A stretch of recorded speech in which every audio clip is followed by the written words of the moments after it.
connection to Liberia is actually through my parents. Both my mother and my father were born and raised right here in Liberia before they immigrated to the United States of America. And in the United States, that's where I was born. So I'm Liberian American, born in Newark, New Jersey, raised all up and down the East Coast, mostly in the D.C., Maryland, Virginia area. Lawrence Todimek Jr. is the eldest of the four.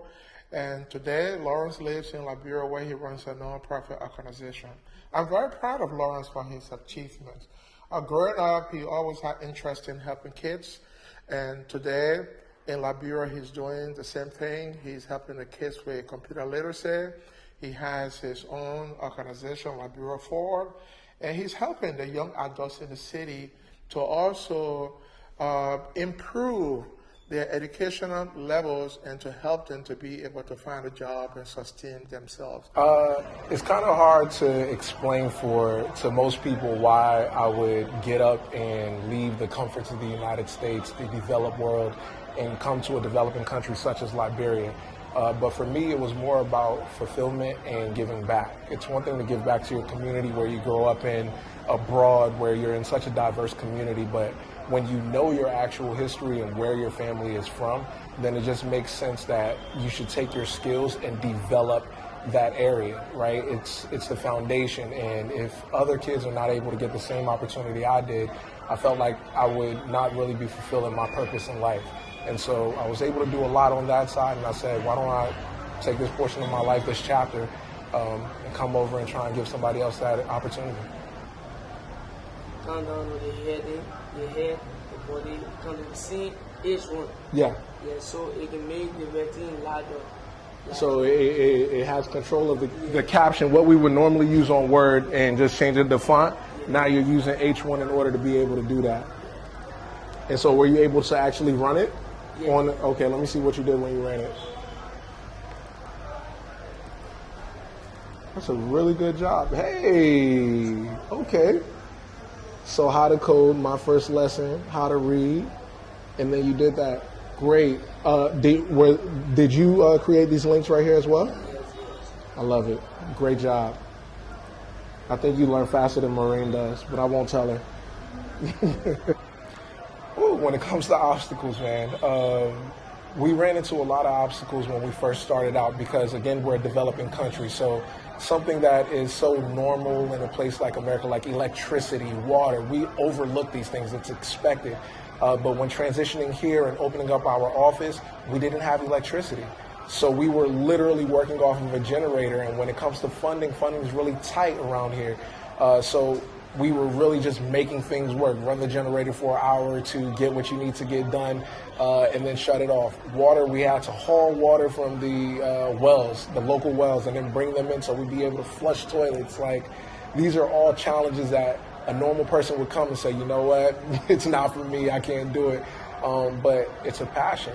And when you know what you're doing it for, it's for a greater good, you look at it as just something to overcome. It's another chapter in your story. And at the end, you get to write how it concludes.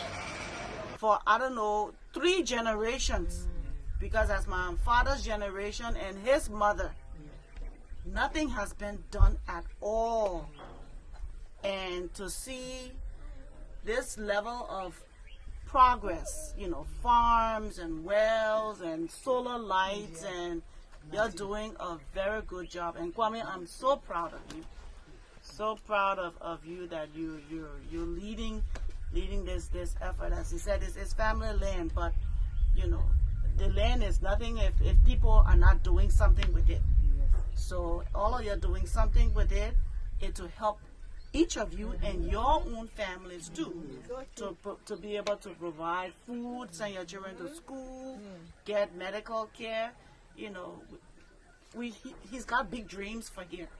It's starting off small, but it's gonna grow. So you'll just be patient. You'll continue to do the work with each other. Anybody who wants to join you, as long as they're able to work together with you, you'll continue to do that and support him, because he's got good plans. He's got good plans for you. So you'll continue to work together. They finished the Corvette, Moses? Bro, Moses, what do you think? How you think they did with the Corvettes? I want your honest opinion. Because people are learning and they just did it. It's not correct? Uh-oh. Yeah, this one you can tell. Yeah. So this one we wouldn't be able to use. So what I want you to do, look at them and tell us how many you think we will be able to use, and then we'll have to, we're going to take that temporary mold back so that they're able to fix it into a permanent one. And then right there. These are called covent molds, right? And the covent molds are what pretty much blocks the walls from caving in inside of the well after you dig it. And once they get to a certain point and they bust the water open, they'll move these down into the well, stack them on top of each other, and then y'all plaster it, right? Yeah. Then they'll plaster the inside of it. So then it'll be like a long tube that's going into the water. And it's best to dig it during the dry season, right? Because once you hit water during the dry season, you'll have water year round, right? But if you dig water during the rain season and you get to a certain point, when dry season come around, it might dry up and then you'll have a shortage of water. So for the farm, we want to make sure we have access to water 24/7. And that's why we're bringing the professionals in.